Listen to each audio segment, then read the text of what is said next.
దెయ్యం ఇక్కడే ఉంది, చూస్తారా?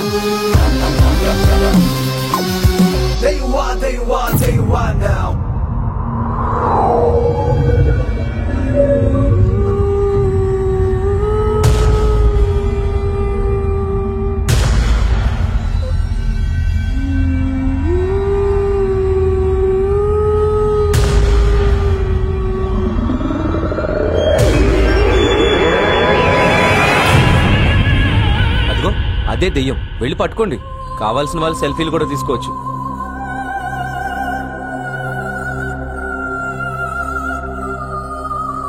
అదేంటి, ఎవరు వెళ్ళరా? వెళ్ళండి సార్. వెళ్ళాలంటే భయమేస్తుంది సార్.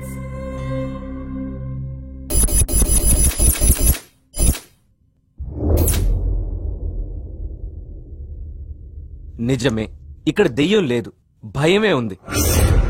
ఈ భయం అనే ఒక చిన్న పదాన్ని వాడుకొని కొంతమంది స్వార్థపూరిత పొలిటికల్ వైట్ కాలర్ పీపుల్ అల్లిన ఒక ఫ్యాబ్రికేటెడ్ హారర్ స్టోరీనే ఈ రాజా హరిశ్చంద్ర ప్రసాద్ హాస్టల్లో జరిగే స్టిమ్యులేటెడ్ సూసైడ్స్ కి అసలైన కారణం. అసలు ఏం జరిగిందో మాకు వివరంగా చెప్తారా? నాతో రండి, చెప్తాను. మొదటి నుండి ఈ పారానార్మల్ యాక్టివిటీస్ మీద నమ్మకం లేని నేను కావాలనే వీటన్నిటిని నమ్ముతున్నట్టు నటిస్తూ ఈ హాస్టల్లో అడుగుపెట్టాను. ఈ హాస్టల్ ని మొత్తం ఇన్వెస్టిగేట్ చేస్తున్న నాకు నందిని గురించి కొన్ని ఆసక్తికరమైన విషయాలు తెలిసాయి.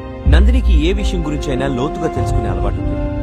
నందినికి ప్రతిరోజు రాత్రి 2:30 దాకా తన క్లాస్ సబ్జెక్ట్స్ చదువుకుంటూ ఆ సబ్జెక్ట్స్ తాలూకు ఆడియో బుక్స్ హెడ్ ఫోన్స్ లో వింటూ పడుకోవడం అలవాటు. అలా పడుకునే నందిని తను ఎప్పుడు పడుకుంటుందో కూడా తెలియకుండా పడుకుంటుంది.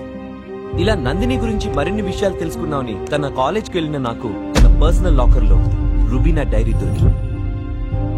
దాంతో ఇంతకు ముందు ఈ హాస్టల్లో ఆత్మహత్య చేసుకుని చనిపోయిన రుబీనా గురించి నందిని ఇంకా తెలుసుకోవడానికి ట్రై చేస్తుందన్న విషయం నాకు అర్థమైంది.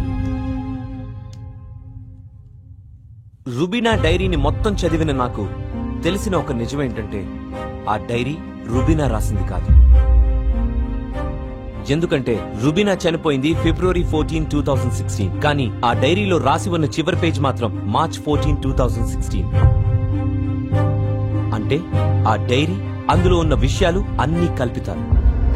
అక్కడే నాకు మొదటిసారి అనుమానం మొదలైంది. కాలేజ్ నుండి హాస్టల్ కి తిరిగి వెళ్లిన నాకు హాస్టల్లో పవర్ లేకపోవడం చూసి జనరేటర్ లేదనే విషయం అర్థమైంది.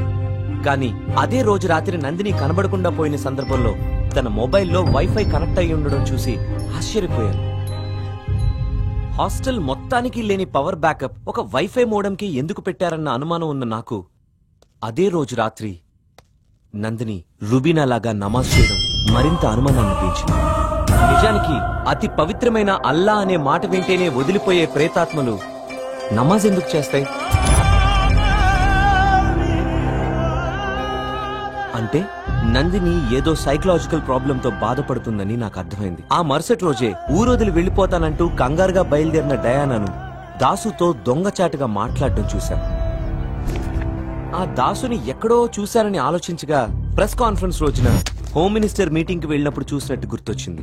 మళ్లీ అదే దాసుని నందిని కాలేజ్ లో చూసిన నాకు డయానాకి, దాసుకి, నందిని పరిస్థితికి ఏదో సంబంధం ఉందని అనిపించింది. అదే రోజు రాత్రి నందిని మొబైల్లో కొన్ని హిప్నాటిక్ వర్డ్స్ విన్నాను. దాంతో తను సూసైడ్ చేసుకోబోతుందనే విషయం అర్థమైంది.